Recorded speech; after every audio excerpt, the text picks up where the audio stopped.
her truth. When she smiles at you, she'll say that angels don't lie. Welcome to the Angels Don't Lie podcast with your host, Jeannie Street. Today we are talking all about the crossroads that we all come about in life when the challenges that are so hard that sometimes we can't even make our own decisions. We're going to talk about the stress, we're going to talk about the worry, and the fear. Thanks for tuning in. We all have been down our life journey where we come to a place of a crossroads. This is where we have to make a decision. Should we stay the same? Should we grow? What choices do we have? Or do we feel burdened like we don't have a choice, like we have to keep going and living the same, that we can't seem to make things different? So during these times when crossroads come to us, we can be really confused. Our emotions and our feelings can really challenge us to find out, like, what are they saying to us? What are our feelings on this matter? So it's true that these crossroads are presented to us for us to pay attention. There's a reason. It's not just to say, hey, life is crappy. Let me just keep you living in a state of fear, or you deserve less. No, crossroads come when we are moving out of an old pattern. When Spirit's saying, hey guys, let's just amp this up again. Like, let's get life to be a little bit bigger and better. But those crossroads don't necessarily feel like things are going to get better. It feels like a lot of times, especially when there's financial issues or relationship problems, it feels like that crossroads is an ending. It feels like there's not a beginning. So that's the hard part. And then our feelings and emotions get wrapped up in that, and we feel less than. Maybe we're not being in the loving relationship. So that crossroads is bringing us to a point to look at that relationship from a new point of view and choose something different. Or maybe we're having an issue with money and we're not having enough abundance coming to us. So therefore, everything that's happening in our life is actually bringing us to feeling less than and feeling not filled up and feeling like there's not enough. There's enough for other people, but there's not enough for us. And when bad things continually happen, it probably makes it feel even worse. But this is a knocking on the door, right? This is Spirit knocking and saying, wait, you can make a move here. What is your move? So that's the crossroads. It's calling us to say, are we going to advance in this, looking at it with an open heart? Are we going to be willing to learn from our past and look at how we've maybe done things before and maybe choose to do them differently?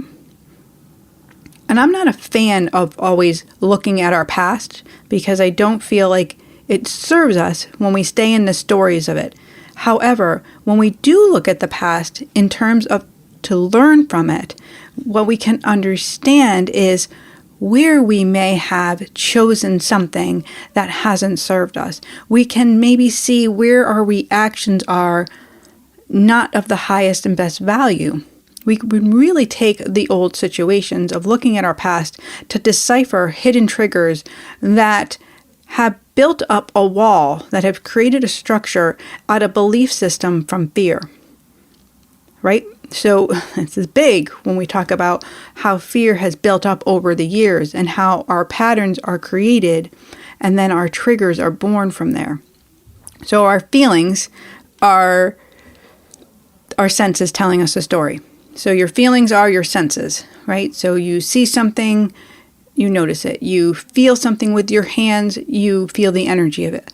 So feelings are our senses telling us a story of the energy that we've participated in at either in the now or at some point in our life. The emotional part is the energy that has stayed with us from a past trauma or a past event that maybe has not healed all the way. So that emotion doesn't go away until it's healed. So say you've had childhood trauma, and in that childhood trauma was the energy of not having enough. Maybe your family didn't have enough and you were not provided for. So as you grow older in life, your triggers tend to be around not having enough and not feeling safe that you'll have enough money always. one of two things can happen here. One, you could be in a desperate state of never feeling like you're going to have enough, and so you don't. Two, you can go the opposite way and you choose to always have a cushion, always have something to fall back on. But maybe you create a boundary that's so tight where there's no room for new, and there's no room for movement in that energy. There's no room for you to expand and allow new people in. So when we become too constricted and beaten down by the life events, this is when we have to say, okay, where am I going to slow down? Where can I go and look at the past to decipher what my triggers are? It's not an easy thing to do, but it's definitely well worth our value of getting to know ourselves more intimately so that we can live the extraordinary life that we are meant to live. And change presents itself. It presents itself for us to make a difference, to say, step out of the old pattern. But learning to navigate out of that situation, it can knock our socks off. It can be so challenging that this is where ego will come in. This is where that Schmiegel guy I talk about in my book, he'll step up his game and he'll start serving us really self-deflating words and create an inner turmoil. So we don't rise to our own occasion. We stay beaten down by life. And then we feel like we can't handle one more thing. Not one more little thing can come and we're going to feel like it's just going to be the tip of the iceberg and that's it. We're going to have a nervous breakdown. Right? I know you understand this. I know that so many of my clients have come in here feeling like they can't take another thing in their life. So how can God keep giving us more than what we can handle? It doesn't seem fair, right? And that's why people tend to turn away from him, because they feel like God has given them so much and it's unfair, it's unjust. But here's the thing, right? Here's the truth, is that we've come here to learn really valuable lessons. We've come here to have these experiences, not only for ourselves, but for the collective. And what does that mean? The collective consciousness, meaning you are in a family where you are meant to be, collectively, learning lessons passed down from generation to generation. And the people that you know, the people that you're friends with, the people that you don't care for, that you argue with, really there's a collective healing going on for all of you. So it's not just one person that's healing. It's not just you that has lessons, but the greater lesson for all. So you come here with those things, those hardships, those crazy feelings to evolve, to become the greatest version of yourself. But we tend to play small, right? We don't play the leading part of our own life. We're not the lead actor in our own life. We let somebody else, we just are like a supporting actor. We're just there, helping out the scene. We're not taking responsibility for making the great changes that will bring us joy, that will bring us happiness, that will bring us abundance, because we're weighed down by our fears, by the things that trigger our responses to keep us in the same situation time and time again. But faith will long us as long as we hold faith, right? As long as we hold faith. So just like you, I've had my fair shares of crossroads, and definitely times I've really avoided changing up my tune.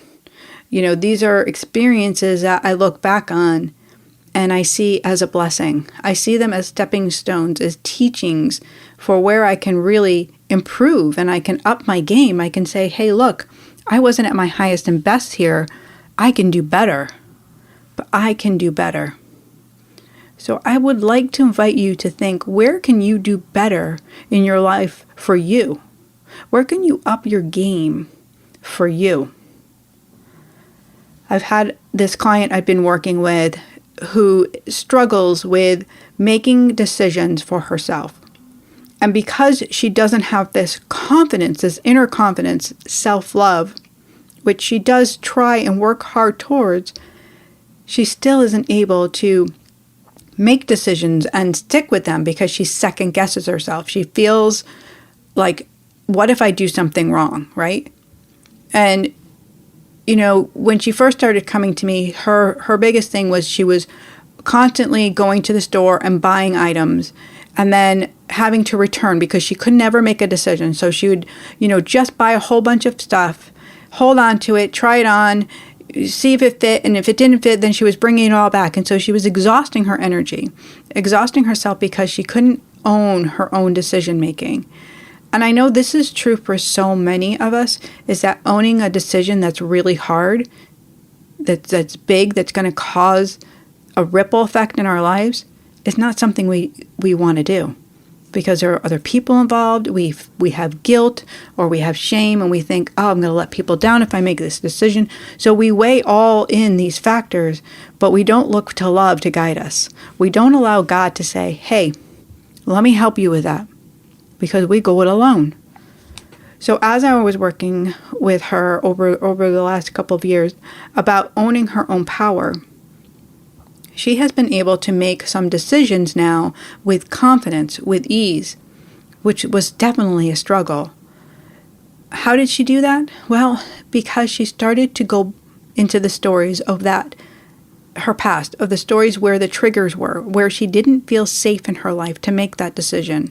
And where did that come in for her? So we did this little exercise where she went back into her childhood, and we looked at a time when she felt really safe. And we looked at that time of feeling innocent and safe, and we wrote it all out. I had her write it. She wrote it all out in her journal. And from that point, she could see where love was available to her because she felt safe. She felt secure. So then we went to a situation in her childhood where she didn't feel safe. And what had happened, her experience was that she was led to believe that her decision-making wasn't okay, that the adults decided that, no, this is a wrong decision. Here's a way we want you to do it. So that happened several times. So intuitively, she wanted to make this decision, but it wasn't the right way. It wasn't for the people that were around her. Now, that's not to say that our parents are wrong or the people that we live with are at fault. What it is to say is that there was the lesson being presented to us at that time. There was a lesson being presented to us at that time. And we came to learn that lesson, so we can either keep it the same once we can look at it, or we can choose to change it. So we start to rewrite that story. We start to rewrite the story to say, look, here's a new way. Their belief system is not my belief system. So here's where I'm going to learn to start trusting my opinion of what I would like, and stop looking outside of me for that choice to be made. Right? Does that make sense? So we're at a crossroads. Here's the big life event. Things are going to happen. Things are going to be challenging us.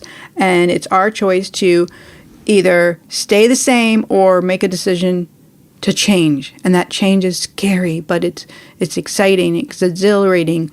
Or we're staying in the, holy shit, I can't do this. Holy crap, I can't imagine making this decision, so we avoid it.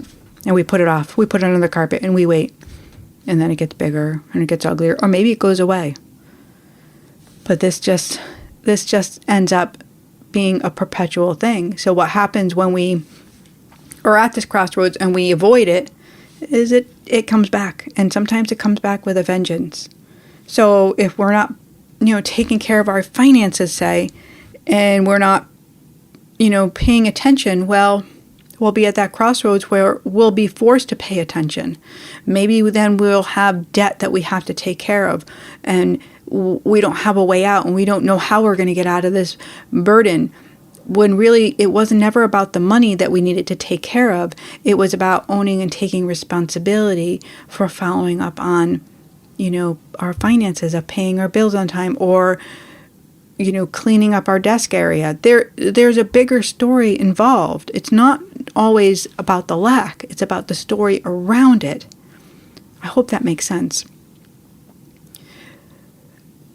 So while, I'm here doing my work at the studio, I'm working with people that are going through such big life events, such as grief after losing a child, or suffering from a terminal illness, or living with chronic debilitating pain, dealing with a painful divorce, losing a spouse, and living with trauma from abusive relationships. And the stories I see playing over and over and over again is not standing in our own power, not having that belief and that confidence in who we are as humans to go forward, to have that compassion in our own self, to love our own selves so that we can be that leading person, that leading lady of our own life. And building our dreams, right? Following our soul to the things that serve us and the things that light us up is so out of most people's reach. They don't have any idea how they're going to muster up the courage to do something great with their lives, to be the extraordinary self that they are. But I'm telling you right now, you are extraordinary. You are the most amazing and important person in your life. But we tune that out. We don't believe it. Instead, we start believing all the faults. We start believing the things that we're not. We tell ourselves those stories day in and day out. So let me tell you, my friend, the secret to all of this is that we are loved. The secret is to stand confidently with God and trusting our own intuition, trusting that God has a greater plan, trusting in love. So again, when we hold faith so high, higher than our fears, close and near and dear, well, our faith will lead us where we really need to go, rather than where our fear wants us to stay. And let me tell you where fear wants you to stay. Fear wants you to stay playing small. Fear wants you to stay in the place of sameness, or even more less than. Fear would like to say to you, girl, you don't need to have any of that. You are going to lose. So when you get to that crossroad, fear is going to grab you. It's going to start shaming you. It's going to start blaming you. It's going to start telling you stories. It's going to start pulling you into the dark hole. Are you going to stay there? Are you going to stay there? Or are you going to say, I am willing to surrender to what I can't see. I'm willing to choose love. And by choosing love, I choose me. By choosing love, I choose me. And that's a great statement. I'd love for you to write that down. Right? I choose love, I choose me. Because that's a great thing to turn back to for the rest of the week. I choose love, I choose me. So we are each capable of reaching our dreams. So true. We are each capable of reaching our own dreams. This is not some secret formula for just people that we look up to or idolize. No, we can all do this. We can stand confidently in our intuition. We can reach for our dreams. First, we have to know what they are. Sometimes we're oblivious. Sometimes we're just going through the motions of life because we're busy. We have to work, or we have kids and we have chaotic schedules, or maybe we've lost our drive and we don't have it.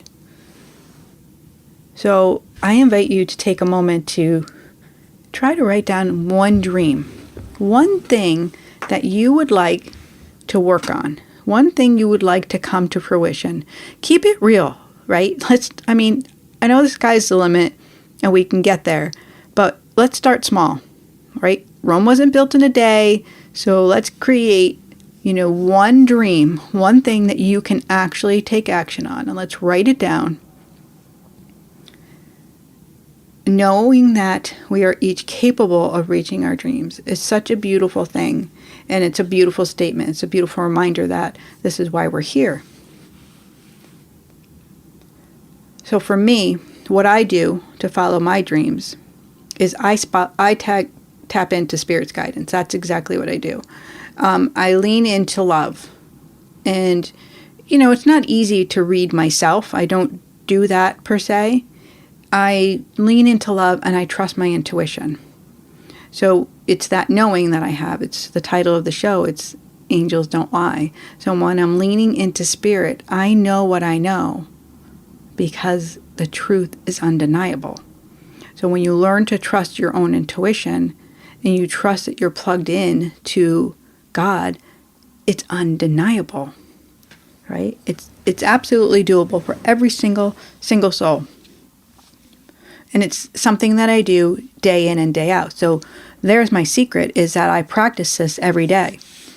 That's the secret formula, right? You want to know how to do you want to know how to create your dreams and your desires and how to head through a crossroads.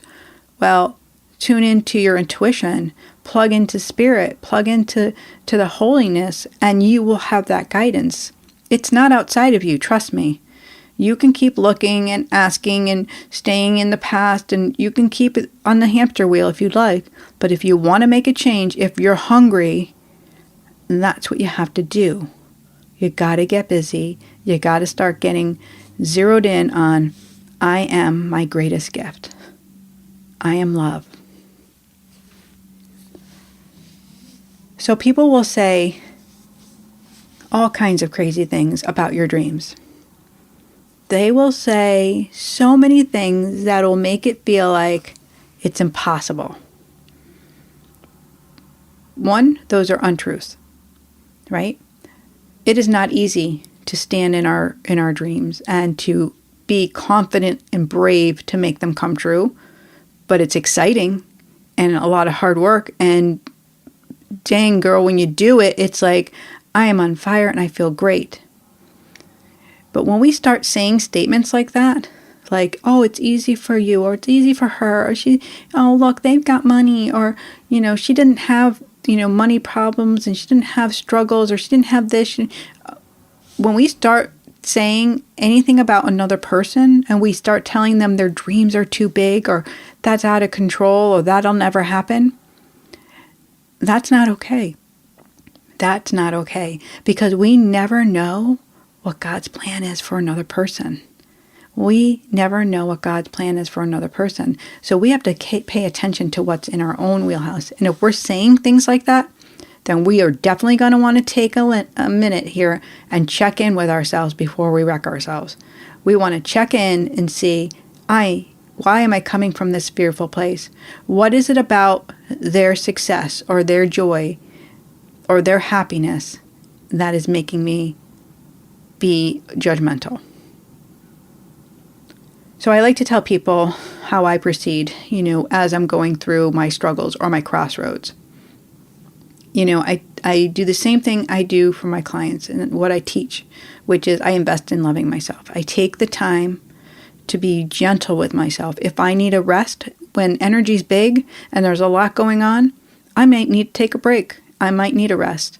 And I listen to my body. I eat the foods that serve me. So if I'm going through that challenging time, and let me tell you, it's not the easiest thing to do, because usually when you're at a crossroads and everything's in an upheaval, you want to feel better. So we'll tend to go for the foods that will fill us and we think are going to make us feel better. Like we want junky food and sugary food, and we might want alcohol, but those things are not going to serve us.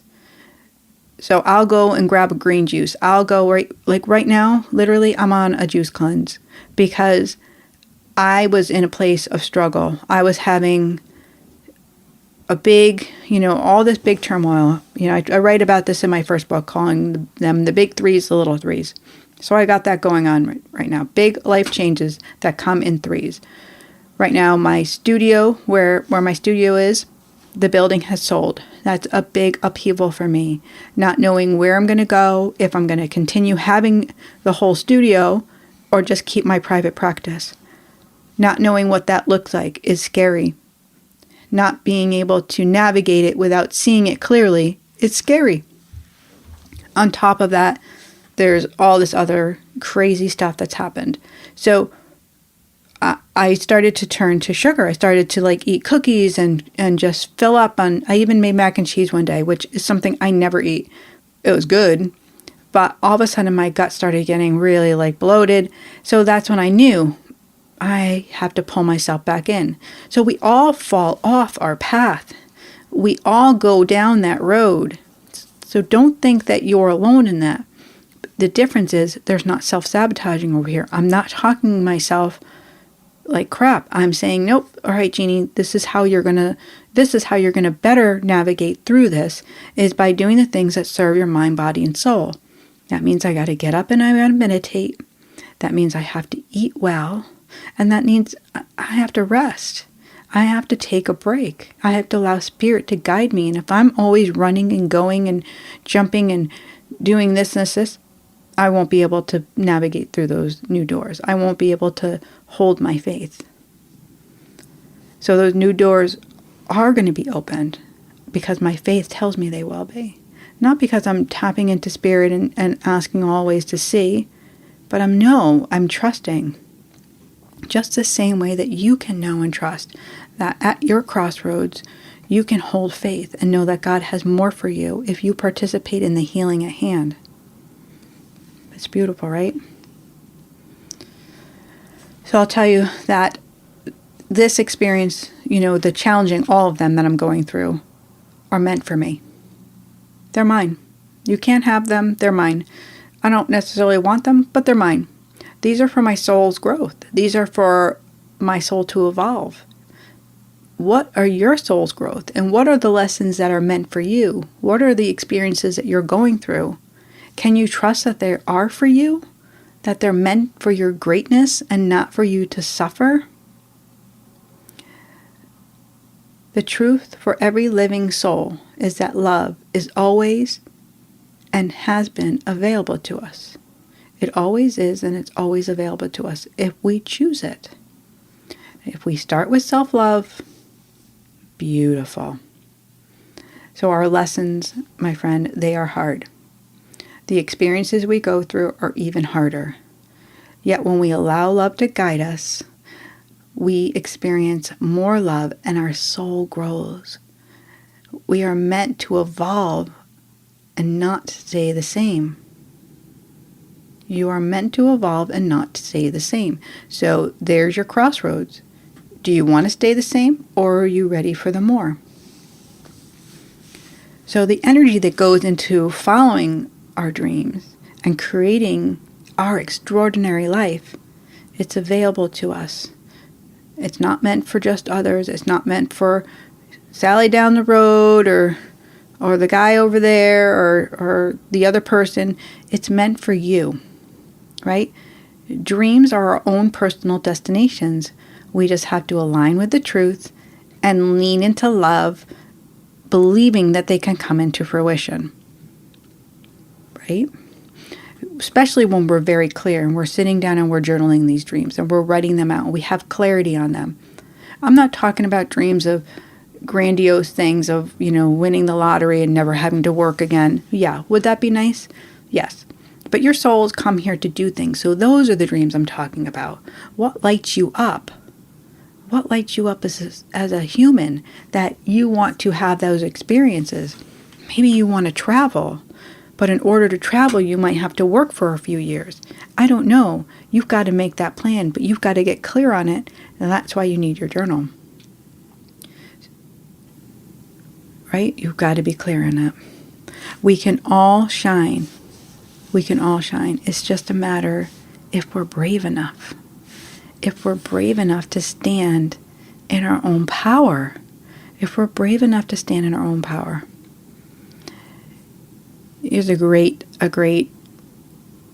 statement I say to so many clients. Right? You've had the power all along, my dear. You've had the power all along, my dear, to create the life that you want. To be the extraordinary person, to heal whatever pains you are carrying with you.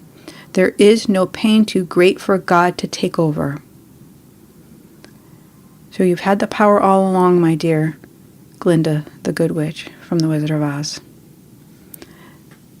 So if you're dreaming of something extraordinary to come to you and change your life, or are you dreaming of taking action to make your life extraordinary, to change your life, to shine? That's the question. So I'm going to leave you with this little love nugget for you. Just a little love nugget that all your stress, all your worries, if they weren't here, if you didn't have them, what would your life look like? What would you look like if you didn't have those fears and worries that burden you?